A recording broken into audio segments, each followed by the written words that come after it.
जी, वैसे सभी लोग दिवाली की खुशियाँ मना रहे होंगे, आने वाली है दिवाली। कुछ लोग खुशियाँ नहीं मनाते हैं, कुछ लोग सफाई अभी तक उनकी हो ही नहीं पाई होगी। घर जाके मम्मी पकड़ लेती होंगी कान के इधर आओ, है ना, कुछ ऐसा भी चल रहा होगा। चलो इसमें बात करेंगे बाद में हम लोग, अभी पहले पढ़ लेते हैं। आ जाओ रजनी। हाँ अरुण, तुमने ज़्यादा सफाई की है, थोड़े पतले लग रहे हो।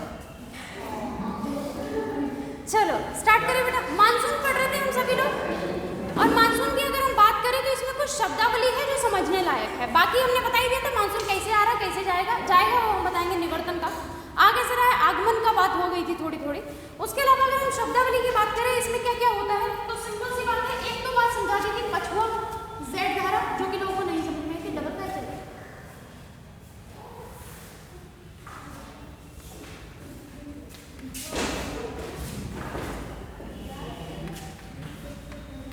दूसरा है पश्चिमी विक्षोभ।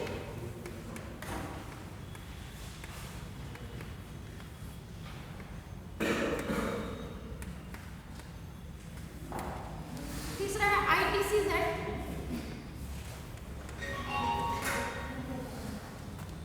फोर्थ हमारे पास व्यापारिक पब्लिक।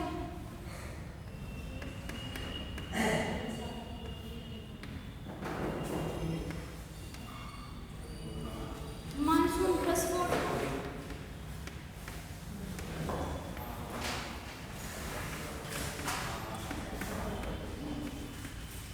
एडियोबैटिक सामग्री।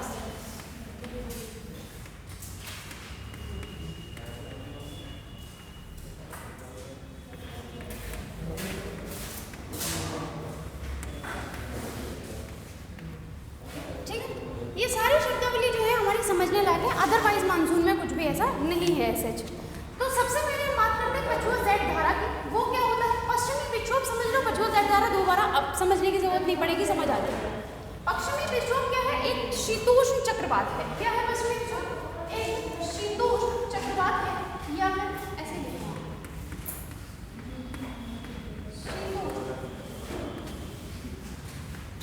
चक्रवात। उत्पत्ति की अगर हम बात करते हैं तो उत्पत्ति होती है भूमध्य सागर के ऊपर।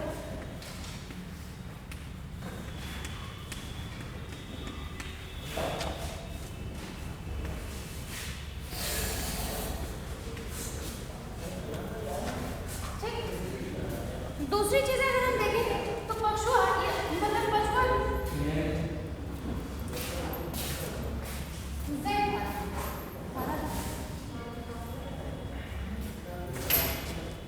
दिखता है, जहां से दिखता हो वहां बैठो आराम से। टेस्ट अभी स्टार्ट होगा, ठीक है, पहले थोड़ा समझ लो, यहीं से टेस्ट मिलेगा। जितना अच्छा समझ में आ जाएगा उतना ही अच्छे से टेस्ट हो पाएगा। ठीक, क्वेश्चन नहीं बताएंगे नहीं कहाँ से रखा हुआ है, ऐसे क्यों बोल देते हैं अभी फ्लो में क्वेश्चन रखे हुए।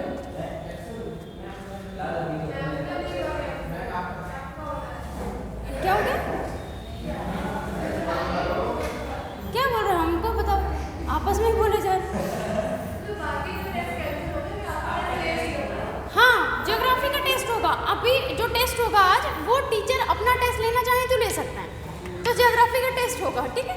चलो आज बेटा इधर देखो, एक एक चीज को समझो, दूसरी उसी से रिलेट करती है। कुछ ऐसा नहीं है ऐसे जिसमें देखो पश्चिमी विक्षोभ, ये क्या है? शीतोष्ण चक्रवात है। चक्रवात क्या होता है आगे समझेंगे हम लोग, चक्रवात होता क्या है।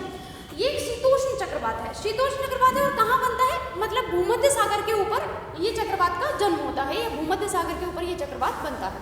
क्लियर बात हुई? भूमध्य सागर कहाँ पर है आप लोग को पहले भी बताया था। अब हम लोग के पास ना कोई भी ग्राफ यहाँ पे मैप नहीं है, तो आई थिंक आप लोग वहाँ देखो। देखो अफ्रीका के ऊपर आपको नीला नीला जो दिखाई दे रहा है ना, अफ्रीका के ऊपर यूरोप के नीचे जो बीच वाला भाग दिखाई दे रहा है, वही हमारा भूमध्य सागर है, ठीक है ना। उसमें ये चक्रवात का जन्म होता है। और उसके बाद अगर हम बात करें शीतोष्ण है, ये बात आपको याद रखनी है। ये इसको बोलते क्या, पहले इसको क्या बोलते हैं? शीतोष्ण चक्रवात ही बोलते हैं। लेकिन जब ये भारत में प्रवेश करता है, इंडिया में प्रवेश करता है, तब इसको क्या बोला जाता है? पश्चिमी विक्षोभ बोला जाता है। क्यों? क्योंकि वे पश्चिम से बहकर आता है, इसलिए इसको हम पश्चिमी विक्षोभ बोलते हैं। क्लियर है बात? बहकर जो आता है ये कौन लेके आता है? तो पछुआ जेड धारा इसको बहाकर लाती है। पछुआ जेड धारा की अगर हम बात करें तो क्या होती है? तो ये भारत के उत्तर में, अब ऐसा नहीं है सिर्फ भारत के ही उत्तर में बन रही होगी, हम भारत के उत्तर की बात कर रहे हैं क्योंकि उस अक्षांश से ऊपर की बात कर रहे हैं, उत्तर में। भारत के उत्तर में अगर हम बात करें चीन और साइबेरिया में, ये जो हवाएं हैं ये हवाएं होती हैं। पछुआ जेड धारा क्या होती है? हवाएं होती हैं, लेकिन शीत ऋतु में चलने वाली हवाएं होती हैं और ये पश्चिम से पूर्व दिशा में बहती हैं। पश्चिम से पूर्व दिशा में बहती है और कहाँ पर बहती है?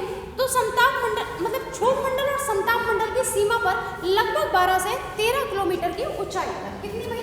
12 से 13 किलोमीटर की ऊंचाई पर समताप मंडल और क्षोभ मंडल की सीमा पर बहने वाली पश्चिम से पूर्व ये हवाएं होती हैं और यही जेड धारा पश्चिमी विक्षोभ को अपने साथ बहा कर लाती है इंडिया में। ठीक है, यही जेड धारा जो है पश्चिमी विक्षोभ को अपने साथ बहा कर लेके आती है कहाँ पर? भारत में। और भारत में जब ये मतलब प्रवेश कर जाता है उसके बाद इसको नाम दिया जाता है पश्चिमी विक्षोभ। उससे पहले शीतोष्ण चक्रवात कहा जाता है। क्या कहा जाता है? शीतोष्ण चक्रवात। और इसी से जो वर्षा होती है आप लोग देखेंगे ये आता कहाँ से? पश्चिमी विक्षोभ आप लोगों ने देखा मतलब भूमध्य सागर में बन रहा था, मेडिटेरेनियन सी में। उसके बाद ये प्रवेश करता है काला सागर, लाल सागर होते हुए जब ये इंडिया में आता है तो इसमें पर्याप्त नमी होती है और नमी होते हुए ये क्या करता है? उत्तर भारत में, उत्तर भारत या पश्चिमी उत्तर भारत में कुछ लेवल की वर्षा कराता है। पश्चिमी उत्तर भारत की अगर हम बात करें तो सबसे पहले बात करते हैं हम लोग पंजाब की। पंजाब से ये प्रवेश करता है और पंजाब में ये 40% वर्षा कराता है और आगे आगे जाते जाते यूपी में लास्ट वर्षा कराता है, उसके आगे वर्षा नहीं होती है। सारी चीज़ें जो भी हम मानसून से रिलेटेड पढ़ते हैं उसमें सब इंपॉर्टेंट जो बात है वो सिर्फ किसकी है भाई? उस सब लास्ट में अगर हम जाकर के देखें तो वर्षा की बात होती है और वर्षा से ही रिलेट करता है हमारी पूरी इकोनॉमी। अगर कुछ लोग कहते हैं कि ऐसे कैसे वर्षा से डिपेंड करता है, तो बिल्कुल करता है। इस बार की वर्षा हुई है आपके धानों के टाइम पे, जब धान खड़ा हुआ था, पका हुआ, एकदम कटने के लायक। तो आप लोगों ने देखा कि हाल क्या था? वर्षा हो गई। जब वर्षा चाहिए थी हम लोग को, जब लगाया जा रहा था धान, तब लोगों ने पानी दिया था उसको, तब वर्षा नहीं हुई। उस टाइम पे वर्षा होनी चाहिए थी। तब हम लोगों ने अपना सब कुछ बहुत सारा अगर देखें हम लोग गाँव से अगर रिलेट करते हैं तो कई बार किसान लोग ऐसा करते हैं, काश्तकार लोग ऐसा करते हैं कि अपना सब कुछ रख के गिरवी और पानी लगाते हैं और लास्ट में जाकर के जब हम देखते हैं तो ऐसे टाइम पे अगर वर्षा हो जाती है तो उन लोग के खाना मतलब खाना भी रुक जाता है कि मतलब क्या करेंगे। क्योंकि मेन चीज़ है, आप चाहे किसी भी इकोनॉमी को ले लें, चाहे आप पूरे वर्ल्ड की इकोनॉमी को ले लें, चाहे आप सिटी में आ जाएं, चाहे आप मतलब गांव में चले जाएं, लेकिन सारी इकोनॉमी अगर डिपेंड करती है ना कहीं तो वो कृषि पे करती है। आप लोग बताइए, आप कोई भी चीज़ खाते हैं या पहनते हैं, ये कृषि से रिलेटेड है या नहीं? कोई ऐसी चीज़ है जो सिर्फ बनाई जा रही है और उसके बाद हम लोग खा रहे हैं, मतलब कुछ कृषि से रिलेट करके नहीं बनाई जा रही। हम लोग बिस्किट खा रहे हैं, वो भी कहाँ से आता है? जब तक हम उगाएंगे नहीं तब तक हम बनाएंगे कैसे? आप लोग जो भी ब्रांडेड ये अच्छे से अच्छा कपड़ा पहनते हैं, सूती, लाइनॉन, ये जो भी, तो ये कहाँ से आता है? पहले रेशा हमें उगाना पड़ता है, पहले हमें कपास उगानी पड़ती है। तो दैट मीन्स क्या है? पूरी की पूरी जो इकोनॉमी डिपेंड करती है वो किस पे करेगी? कृषि पे करेगी। कृषि डिपेंड किस पे करती है? वर्षा पे करती है। इसीलिए भारतीय मानसून को मतलब मानसून को भारत के लिए क्या माना जाता है? जुआ माना जाता है। ये जुआ ही तो हुआ हम लोग के साथ, हुआ कि नहीं हुआ? किसने खेला? ऊपर वाले ने। ठीक है, तो कभी कोई जीतता है, कभी कोई जीतता है। आपको टाइम से सब कुछ मिल जाएगा तो आप लोग जीत रहे हैं, ठीक है। आपको टाइम से नहीं मिल रहा तो हम लोग हार पे चले जाते हैं। तो पश्चिमी विक्षोभ की बात समझ में आ गई होगी, पछुआ जेड धारा समझ में आ गई होगी। पछुआ क्यों बोलते हैं? ये भी पश्चिम से पूर्व चलती है, इसलिए पछुआ बोलते हैं। अदरवाइज इसको क्या बोलते हैं? जेड धारा बोलते हैं। क्लियर हुई बात? लिखने की कोई ऐसी जरूरत नहीं है, हम आपको सेंड कर देंगे। जो सेंड किया था वो लिख लिया, ठीक है। अब बात करते हैं ITC जेड और व्यापारिक पवनें क्या होती हैं। तो ITC जेड होता क्या है? अंतः उष्णकटिबंधीय, क्या बोलते हैं? नहीं, वो तो इंटर ट्रॉपिकल कन्वर्जन जोन होता है, वो मुझे पता है। ये यहाँ से इंटर ट्रॉपिकल मतलब कन्वर्जन जोन होता है, लेकिन हिंदी में अंतः उष्णकटिबंधीय अभिसरण क्षेत्र, ठीक है। अंतः उष्णकटिबंधीय अभिसरण क्षेत्र, ये कौन सा क्षेत्र होता है? तो आप समझो, ये हमारा क्या है? पृथ्वी है और ये हमारा 0 डिग्री, दैट मींस इक्वेटर। उसके बाद अगर हम बात करें 35 डिग्री उत्तरी मतलब नॉर्थ और 35 डिग्री साउथ, ठीक है। 35 साउथ से जो हमारा ये वाला क्षेत्र होता है, सभी को पता है ये अधिक तापमान वाला क्षेत्र है। कैसा क्षेत्र है? यहाँ का तापमान बहुत ही अधिक रहता है।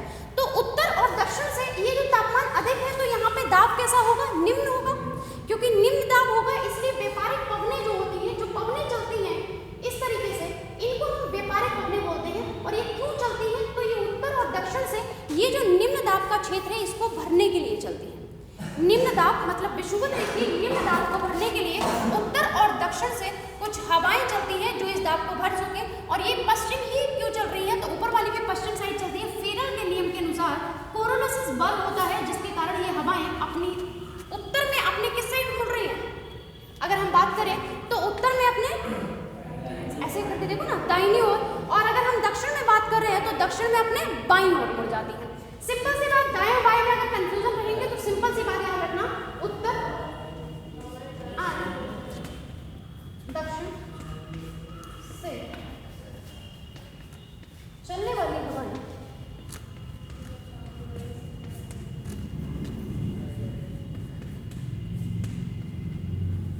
पश्चिम की ओर मुड़ जाती है।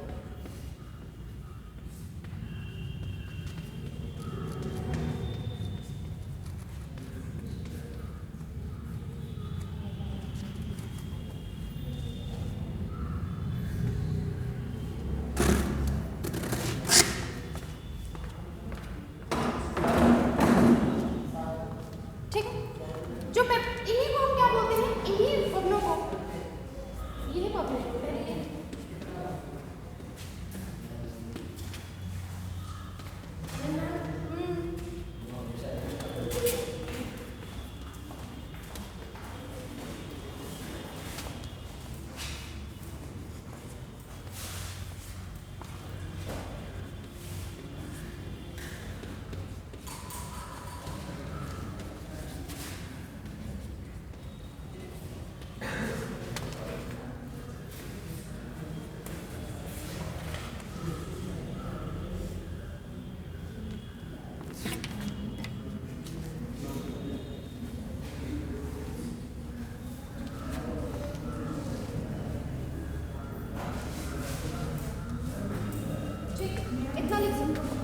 उत्तर एवं दक्षिण से चलने वाली हवाएं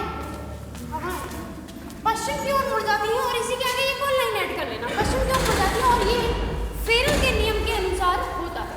ठीक है, इतना काम फेरल के नियम के अनुसार।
क्या सीनियर हमारी शक्ल या बोर्ड में दिया